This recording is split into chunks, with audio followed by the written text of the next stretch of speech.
I've always had a clear view about immigration. I believe that immigration has brought significant benefits to Britain, from Polish heroes who fought for us during the war to West Indians who helped us to rebuild afterwards. We've already spent money erecting the border fence around the port at Calais. We're putting in place the border fence at Coquelles outside the tunnel. The French are sending an extra 120 police.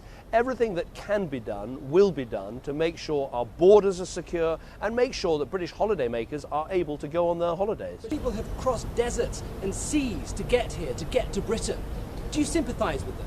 Well, what I would say is that we have to keep our borders secure. That means taking action at the border. It means taking advantage of the fact that our border controls are actually on the French side, which is a great advantage for our nation. But also, yes, what it also means is we have to deal with the problem at source, and that is stopping so many people from travelling across the Mediterranean in search of a better life. Now, that means doing everything from trying to stabilise the countries from which they come. Again, it's been revealed British pilots have been carrying out airstrikes against Islamic State militants in Syria without Parliament's authorisation. After a Freedom of Information request by this human rights group Reprieve, it did come into the light that British Royal Air Force pilots have been involved in anti-ISIS airstrikes in Syria, much to the surprise of the British public and, of course, the British Parliament. Well, why? Because back in 2013, the House of Commons voted against any British military airstrikes and intervention in Syria. And at the time, the British Prime Minister seemed to have received the message. It is clear to me that the British Parliament, reflecting the views of the British people, does not want to see British military action. I get that, and the government will act accordingly.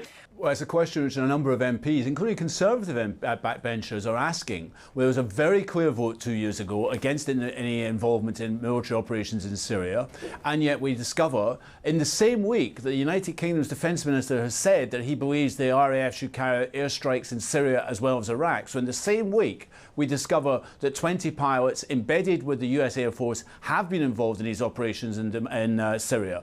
And the excuse which was mentioned is that when they're in this embedded programme, they're under American command. But this is embarrassing, I think, for the Cameron government. It was squeezed out of them by the Reprieve, this human rights group under Freedom of Information Act. They didn't want it revealed, just at the time when they're trying to raise once again the possibility of intervention in Syria on the back of the tragedy in Tunisia. So I think it's unfortunate they're trying to milk an opportunity there in terms of the innocent lives that were lost. He's also saying they're going to carry out drone attacks, which of course means civilian casualties, as we know, which again plays into the hands of ISIS. Well, look, anyone who saw those pictures overnight couldn't help but be moved. And as a father, I feel deeply moved by the sight of that young boy on a beach in Turkey. And look, Britain is a moral nation, and we will fulfil our moral responsibilities. That's why I sent the Royal Navy to the Mediterranean. That saved thousands of lives. That's why Britain meets our commitment of 0.7% of our economy